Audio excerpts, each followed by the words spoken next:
¿Cómo están? Nuevamente Acción Urbana para hacer de Buenos Aires la ciudad que todos y todas queremos, una ciudad más humana, una ciudad verde, una ciudad que nos cuide a los porteños y a las porteñas, a todos los que vivimos en ella. En el programa de hoy, un tema que tiene que ver con el medio ambiente. Y se dice que de las modalidades de contaminación, la segunda más importante es la contaminación sonora. La ciudad de Buenos Aires se ha convertido en una de las ciudades más ruidosas de Latinoamérica.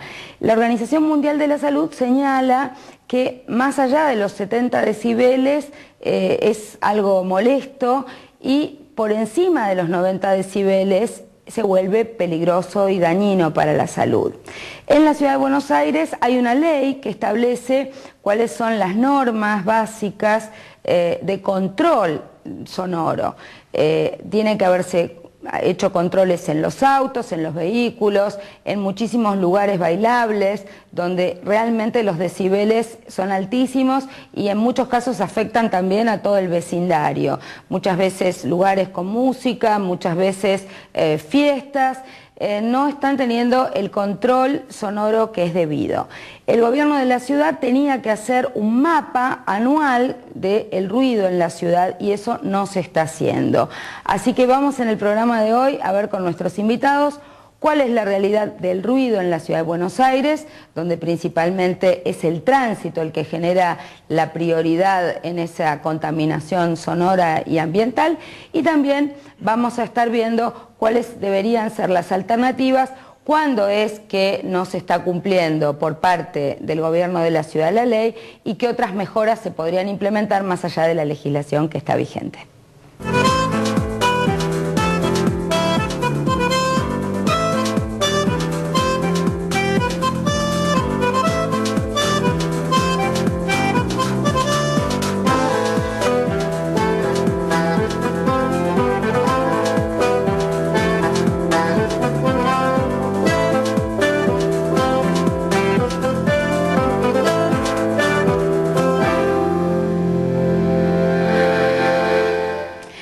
Acción Urbana, podés escribirnos a mariajoselubertino@legislatura.gov.ar y también podés mirar nuestros proyectos de ley en www.lubertino.org.ar. También podés seguirnos en Twitter o en Facebook y te vamos a mantener informados de todos los proyectos y sobre todo responder a tus dudas o consultas de lo que está pasando con los distintos temas en la legislatura de la Ciudad de Buenos Aires. En este primer bloque vamos a estar con Atilio Alimena. Muchísimas gracias por acompañarnos. Él es defensor del pueblo adjunto de la Ciudad de Buenos Aires y es quien lleva gran parte o todos los temas ambientales y por eso también es el que atiende la mayoría de los casos que llegan por denuncias que hacen los vecinos o las vecinas por temas de contaminación sonora. ¿Vos estás como defensor desde qué año? Bueno, desde el año 2003. A cargo de estos temas. A cargo de estos temas. Bueno, desde el 2003 a la fecha, ¿cuál es la cantidad de denuncias que llegan por contaminación sonora? ¿Eso se ha incrementado? ¿Decrece? ¿Aumenta? Son muchas, pero tenemos que dividirla en dos grandes ramas, una intramuro y otra extramuro, ¿no? Vos hacías mención en tu editorial primero el tema de lo que pasa en locales bailables, que es una de las principales denuncias con molestia a terceros. Y la otra es la de resultado del tránsito, esencialmente el tema transporte automotor de pasajeros. O sea, la ciudad de Buenos Aires, la región metropolitana en general, adolece o tiene como gran deuda la actualización de las unidades de transporte. Hay ahora anuncios que eso se va a hacer, pero el hecho es que la ley de tránsito, la 24449, establecía un tiempo de vida útil para las unidades y actualización en función de la mejora de la calidad de la combustión, porque entra también la contaminación hacia el aire, y la emisión de ruidos. Y lamentablemente se han tomado decisiones en función de distintos problemas, que bueno, no viene ahora a hacer el análisis, o sea, mucho fue como punto de partida lo que sucedió en el 2001 por la crisis económica y demás, se fueron prorrogando la vida útil de las unidades. El resultado de esto es que tenemos unidades muy viejas, con serios problemas en la planta motriz, con una tecnología muy anticuada, motores que han sido ampliamente superados a nivel nacional e internacional Y todo eso lleva como consecuencia que tenemos un nivel de ruido excesivo, muy alto y que genera impactos graves. Acotemos que estuvimos el otro día cuando la presidenta, junto con la gente del Ministerio de Planificación Nacional, presentaron lo que son los créditos para el recambio de unidades de automotores, de transporte automotor, que esto era una vieja deuda, dado que tanto para las personas con discapacidad, por la accesibilidad, por temas de seguridad vial, que también están involucradas cuando las unidades son tan viejas, y por esto que decimos, de contaminación del aire, y también por el ruido, es imprescindible el recambio de estas unidades.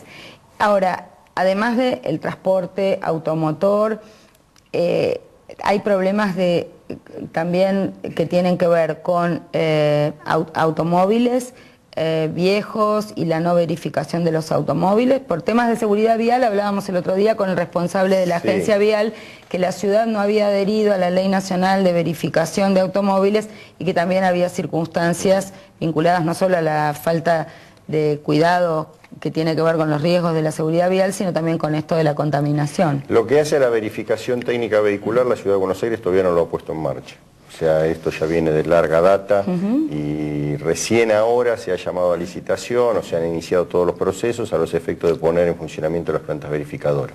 De cualquier manera, lo que hace a automóviles de alquiler, o sea, autotaxímetro y transporte que circula en la ciudad, tiene que tener la verificación técnica vehicular. Existen plantas, ya existe una en la ciudad destinada específicamente a esos fines. No lo tienen los automóviles particulares. Pero ¿qué sucede? No surge en la ciudad de Buenos Aires inconvenientes por parte de los automóviles particulares. O sea, el nivel de antigüedad de las unidades es bastante moderno y ya con toda la tecnología que se le ha agregado al respecto, con lo cual es muy raro, a no ser que tenga alguna deficiencia el vehículo y que genere algún tipo de impacto. Pero nosotros tenemos hecho un estudio, que lo hemos hecho hace cosa de, pues te voy a dejar la copia, igual está en la página de la Defensoría, y nosotros lo que detectamos no es solamente el ruido del motor por el funcionamiento del motor en sí. La ciudad tiene una larga deuda que de alguna manera ahora con los carriles exclusivos y demás comienza a tender a resolverse, pero queda mucho por caminar. La ubicación de las paradas hace que se congestionen, que tengan que acelerar los vehículos, moverlos, y nos encontramos que por lo que recién describíamos, la antigüedad de esos motores y las características técnicas, tenemos que se sobrepasa el nivel de decibeles admitidos, sea en la 24449, que es la Ley Nacional de Transporte, como en la 1540, que es la ley referida en la Ciudad de Buenos Aires específicamente a todo lo que hace control de ruidos.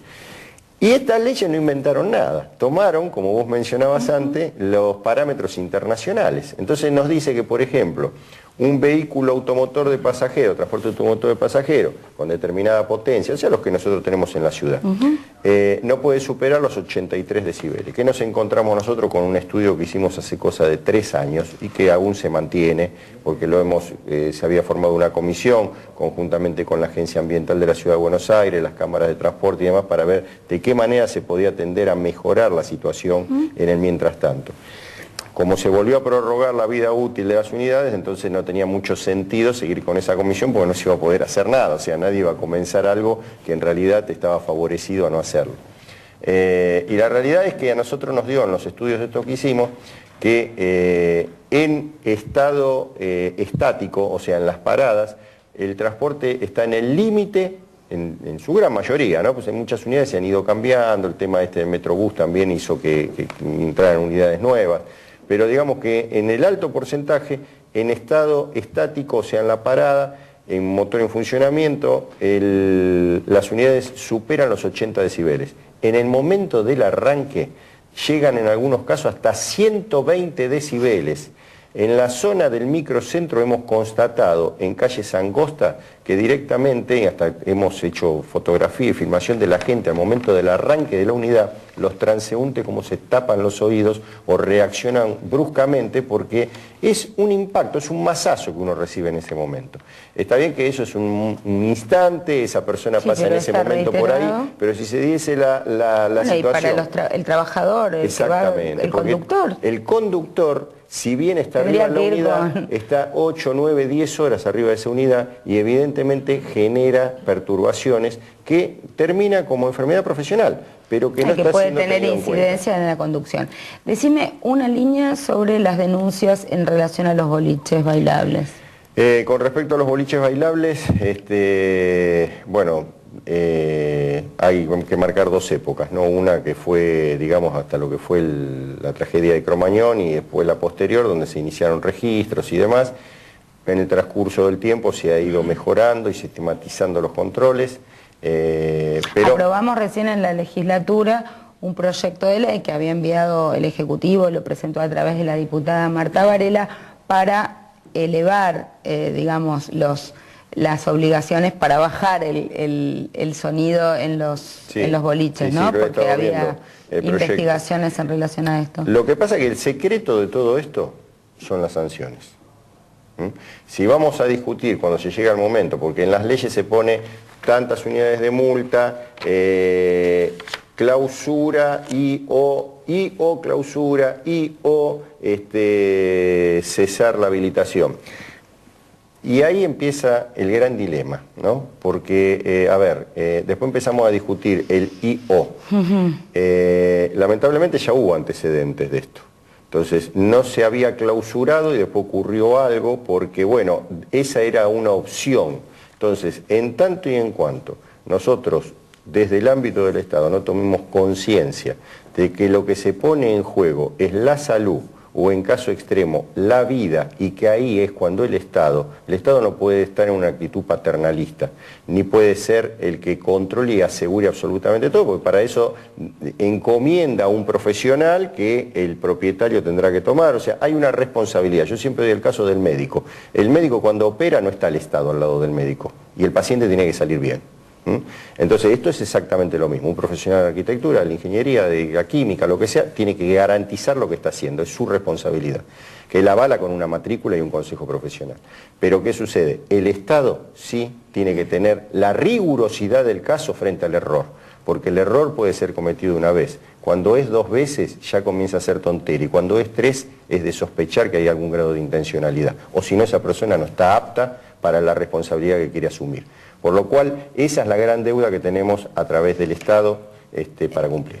Hay un gran capítulo para ver cómo funcionan las agencias de control gubernamental y la Agencia de Control Ambiental, en eso estamos, y la primera semana de noviembre vamos a estar haciendo una audiencia pública, o la segunda, por el tema de habilitaciones.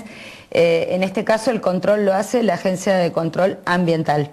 En la parte de ruido es la ambiental y todo lo que hace a la habilitación, funcionamiento y demás, la gubernamental de control. Por supuesto, pero el ruido en los boliches es sí, la Agencia de Control Ambiental.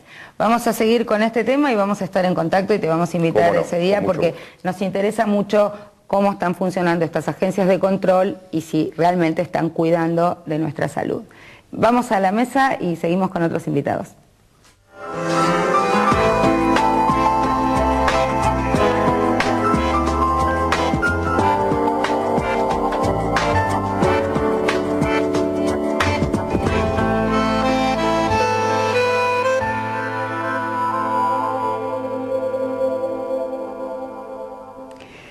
Bueno, estamos en la mesa, seguimos con el tema de hoy, que es el de la contaminación sonora, como una de las formas más graves de la contaminación ambiental en la ciudad de Buenos Aires.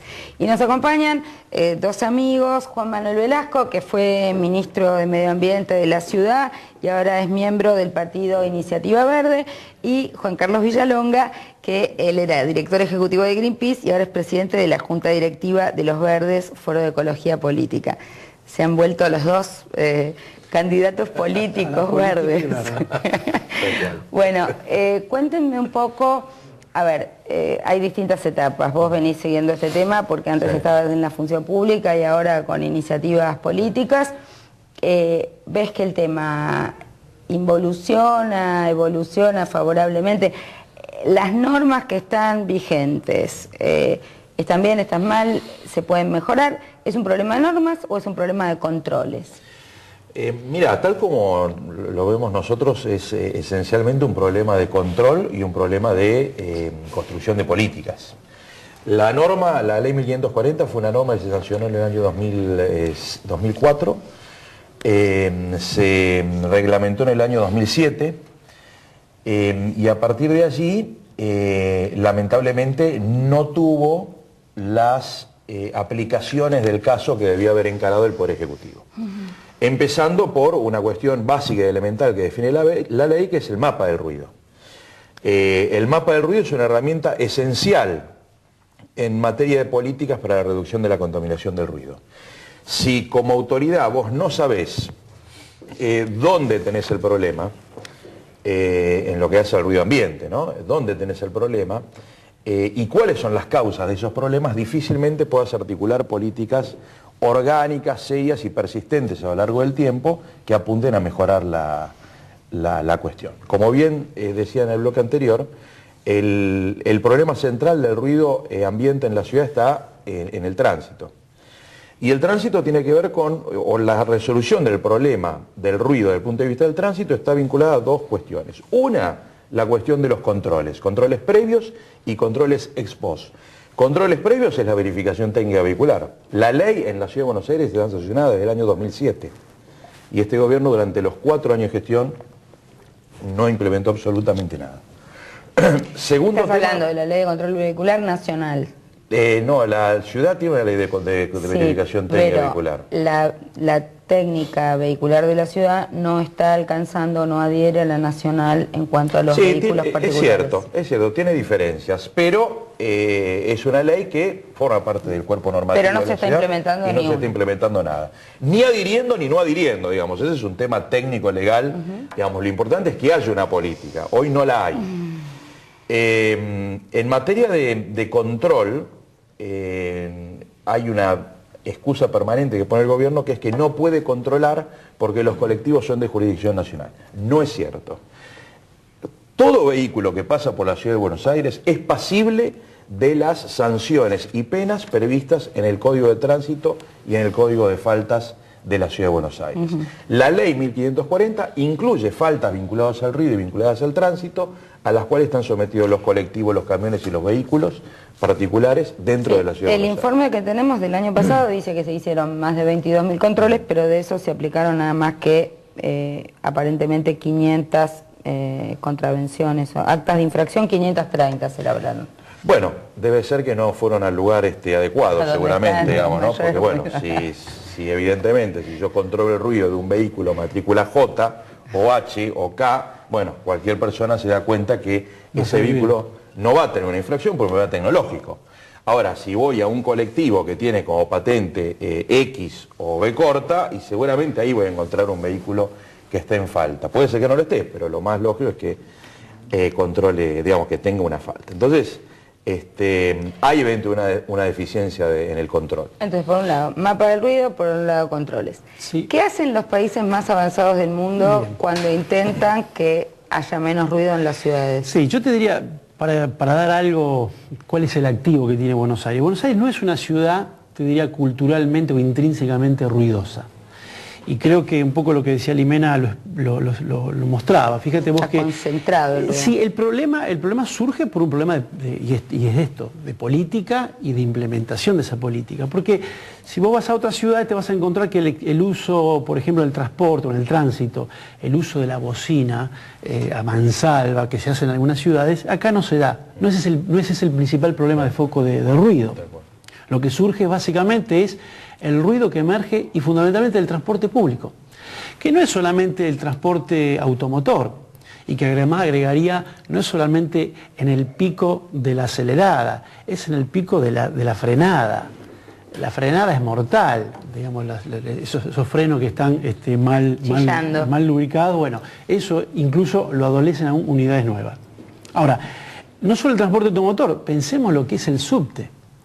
Es decir, es un suplicio viajar en subterráneo en función del ruido que se produce para el usuario y pensemos para el trabajador. O sea, sobre todo en algunas líneas. En algunas líneas y en algunos tramos es realmente tremendo. Y fíjate que en aquellos lugares en donde hubo reparación de vías, notablemente disminuye el nivel de ruido. O sea que estamos hablando de un problema de política y un problema de aplicación de las normas.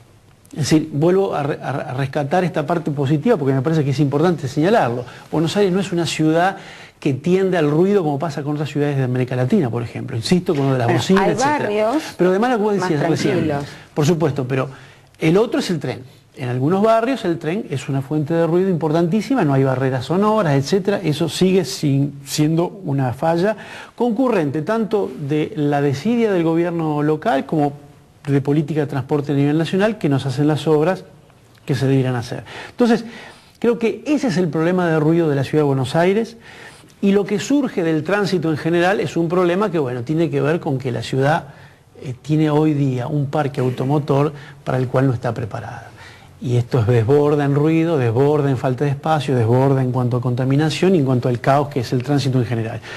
Pero si tenemos que ubicar el foco de la cuestión, y creo que está bien señalado con lo que decía Limena, y por esto mismo que decía Juan Manuel, es el transporte público donde tenemos que poner el acento. Y tiene que ver con una política hacia el transporte público que viene de décadas, yo te diría, de una política bastante débil, de desidia, de abandono, de no darle prioridad. Que ha sufrido, bueno, lo que ha sufrido producto de la crisis económica y que no ha permitido el reemplazo de las unidades, pero lo del tren viene hace mucho tiempo y lo del subte viene desde sus orígenes, que nunca se ha hecho absolutamente nada para reparar los niveles de, insisto, de ruido que son dañinos. O sea, estamos hablando de niveles de ruido que no son molestos. Sí, sí, dañinos. Son dañinos para el trabajador y dañinos para el usuario. Entonces, por un lado, hay déficit del gobierno de la ciudad que no ha hecho el mapa del ruido para no solamente diagnosticar genéricamente, que el problema lo conocemos, sino que diagnosticar con mayor precisión y establecer un orden de prioridades para la remediación de estas situaciones que se generan. Además del tema del transporte, que nos lleva a todo el problema de tránsito y transporte en la ciudad, que ha privilegiado los autos en lugar de privilegiar el transporte público, que siguen haciendo obras para privilegiar autos y no transporte públicos, la centralidad de la ciudad que hace que se concentre mayor cantidad de vehículos en el centro y microcentro. Pensemos Aeroparque en la ciudad de Buenos Aires. Como miremos, es todo el mapa del transporte y del tránsito. El transporte es el gran generador de ruido en la ciudad de Buenos Aires. O sea que sí, los aviones también, nos olvidamos de los aviones, que es otro karma para... Totalmente. El mapa que está faltando, sin duda, es una herramienta fundamental, un instrumento que hay que tenerlo, porque va a dar justamente un mapa de situación. Pero créeme que lo que va a salir de allí va a coincidir plenamente con lo que estamos totalmente. Y después, el otro tema que son los recitales y el ruido y las violaciones y los boliches. ¿Esto en otros países cómo se resuelve? ¿O cómo? Bueno, en general hay una planificación urbana. Entonces, difícilmente uno encuentre un estadio donde se realicen recitales o actividades que requieren de un nivel de música alto en lugares que están cerca de las viviendas de la gente. Y si es así, tienen las medidas que corresponden en cuanto al tema de ruidos. Con el tema de las vibraciones es un problema complejo en algunos lugares de la ciudad, en particular, bueno, el caso de River es un tema conocido, emblemático, porque bueno, la verdad es que hacer un recital en River implica afectar las viviendas que están cerca del barrio de River. Es una zona que ha sido pantanosa originalmente, porque esto es algo que nos olvidamos muchas veces, ¿no? Los porteños, las ciudades se afincan en lugares que han sido naturales. Y el afincarse en lugares que han sido naturales requiere pensar en lo que se va a hacer allí, en cuál es el lugar donde se asienta. Y el lugar del Bajo Belgrano es un lugar que siempre... No es un lugar idóneo para realizar este tipo de... Para nada, porque tiene poca superficie de terreno donde asentarse y por lo tanto las vibraciones repercuten con muchísima más gravedad. Estamos siguiendo con mucha atención el tema y los amparos presentados por los vecinos, pero nos parece que tiene que haber... Realmente el kit de la cuestión en lo que ustedes están planteando es la falta de un planeamiento urbano, estratégico, participativo y ambientalmente sustentable. Y Los últimos 30 segundos. No, y el tema de espectáculos, por supuesto, requiere revisar el uso de algunos estadios, que obviamente se han dado naturalmente. River es un caso emblemático, de donde se ha transformado en un sitio de espectáculos fundamentalmente, donde el barrio no está, digamos, dispuesto a tolerar un nivel de ruido que es realmente excesivo, y las vibraciones fundamentalmente. Eso va a haber que revisarlo sin duda. Y todas las ciudades tuvieron que revertir situaciones por el estilo. Por eso es la tendencia de estadios en las afueras o estadios especialmente destinados a espectáculos. Se va hacia eso porque cada vez los espectáculos tienen mayor nivel de gente asistiendo y volumen de sonido y por supuesto vibraciones. Por eso, como siempre lo decimos, para los temas ambientales, el planeamiento urbano y de una región metropolitana, porque hay cosas que se pueden hacer fuera de la ciudad con estacionamientos disuasivos, etcétera, y que mejorarían mucho la calidad de vida hacia eso se va de los que estamos dentro y fuera de la ciudad. Muchas gracias a ambos. Los quedó cortitísimo el programa porque la verdad que son muchos temas y muchas cosas las que queremos conversar con ustedes, y nos estamos viendo la semana que viene. Vamos a tener elecciones, este 23 de octubre vamos a tener elecciones, y el 24, bueno, ya sabremos quién guía los destinos del país en los próximos 4 años. No quiero hacer más alarde de un voto que es cantado, pero estamos muy contentos de que podamos seguir avanzando y profundizando este modelo económico y social, y seguramente muchos de los temas que están pendientes en materia ambiental y en materia de igualdad entre varones y mujeres, seguramente los podremos hacer realidad en los 4 años próximos que vendrán. Así que en eso vamos a estar, y nosotros desde la Ciudad de Buenos Aires. Chau, hasta la semana que viene.